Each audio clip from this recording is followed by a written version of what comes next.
मासिक धर्म और पूजा से जुड़े मिथक का सच। क्या मासिक धर्म के दौरान पूजा करना वाकई गलत है? क्या सच में भगवान इन दिनों महिलाओं से नाराज हो जाते हैं? क्या विज्ञान भी कहता है कि इन दिनों मंदिर नहीं जाना चाहिए, या ये बस एक पुरानी मान्यता है? आज हम जानेंगे कि मासिक धर्म के पीछे का असली विज्ञान क्या है और पूजा को लेकर जो मान्यताएं हैं वे कितनी सच हैं और कितनी सिर्फ समाज द्वारा बनाई गई धारणाएं। तो अगर आप भी इन सवालों के जवाब जानना चाहते हैं तो वीडियो को पूरा देखें। आज के वीडियो में हम कवर करेंगे मासिक धर्म क्या है, क्या मासिक धर्म के दौरान पूजा करना वर्जित है, क्या धर्म ग्रंथों में इसे गलत बताया गया है, विज्ञान इस बारे में क्या कहता है। मासिक धर्म क्या है? सबसे पहले यह समझना जरूरी है कि मासिक धर्म आखिर है क्या। हम सबने सुना है कि मासिक धर्म अर्थात मेंस्ट्रुएशन महिलाओं की जिंदगी का एक हिस्सा होता है, लेकिन क्या आपने कभी सोचा है कि यह प्रक्रिया शरीर में क्यों होती है? प्राकृतिक प्रक्रिया। मासिक धर्म महिलाओं के प्रजनन तंत्र रिप्रोडक्टिव सिस्टम का एक हिस्सा है। हर महीने महिलाओं के अंडाशय अर्थात ओवरीज से एक अंडाणु अर्थात एग निकलता है। अगर यह अंडाणु पुरुष के शुक्राणु यानी स्पर्म से निषेचित यानी फर्टिलाइज नहीं होता तो गर्भाशय यानी यूटरस की अंदरूनी परत यानी लाइनिंग टूटने लगती है और खून के साथ शरीर से बाहर निकलती है। इसे ही हम मासिक धर्म कहते हैं। कितने दिनों का चक्र होता है? आमतौर पर यह चक्र 28 दिनों का होता है, लेकिन यह 24 से 35 दिनों तक भी हो सकता है। मासिक धर्म 3 से 7 दिनों तक रहता है। इस दौरान शरीर में क्या बदलाव होते हैं? शरीर में हार्मोनल बदलाव होते हैं, जिससे मूड स्विंग्स, पेट दर्द, सिर दर्द और कमजोरी हो सकती है। थकान और चिड़चिड़ापन आम होता है। कुछ महिलाएं इस दौरान अत्यधिक भावुक और संवेदनशील हो जाती हैं। तो मासिक धर्म कोई बीमारी नहीं, बल्कि एक प्राकृतिक प्रक्रिया है जो हर महिला के शरीर में होती है।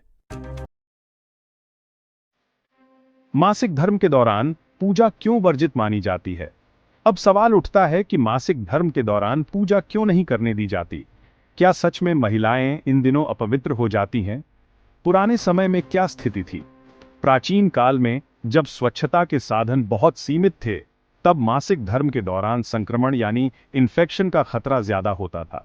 महिलाओं को घर के बाकी सदस्यों से अलग रखा जाता था ताकि वे आराम कर सकें।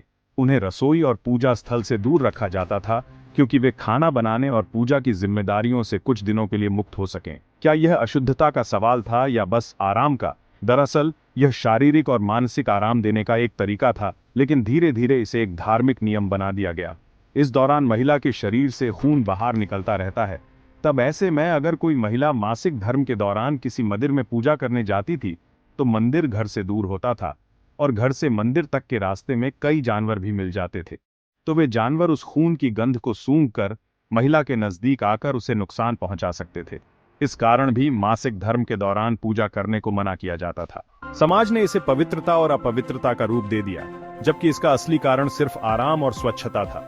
सच्चाई यह है कि मासिक धर्म कोई गंदगी नहीं, बल्कि एक सामान्य जैविक प्रक्रिया है। अब असली सवाल, क्या मासिक धर्म के दौरान पूजा करना गलत है? धर्म ग्रंथों में क्या लिखा है?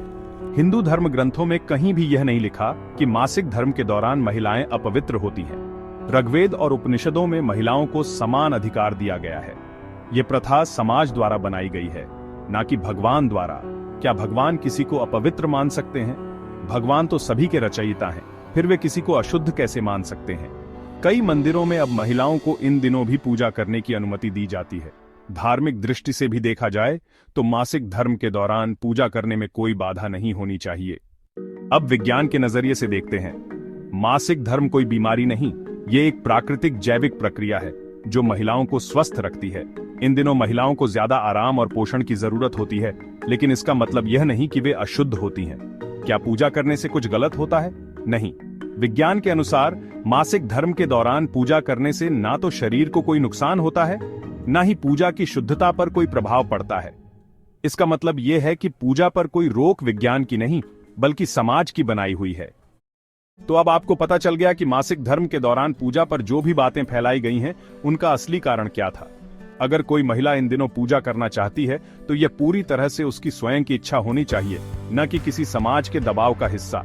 भगवान ने हमें बनाया है, वह हमें कभी अशुद्ध नहीं मान सकते। हमारा उद्देश्य है कि तथ्यों के आधार पर सोचें और बेवजह के मिथकों से बाहर निकलें। अगर आपको यह वीडियो पसंद आई तो इसे शेयर करें और अपने विचार कमेंट में बताएं कि आप इस बात से कितना सहमत हैं।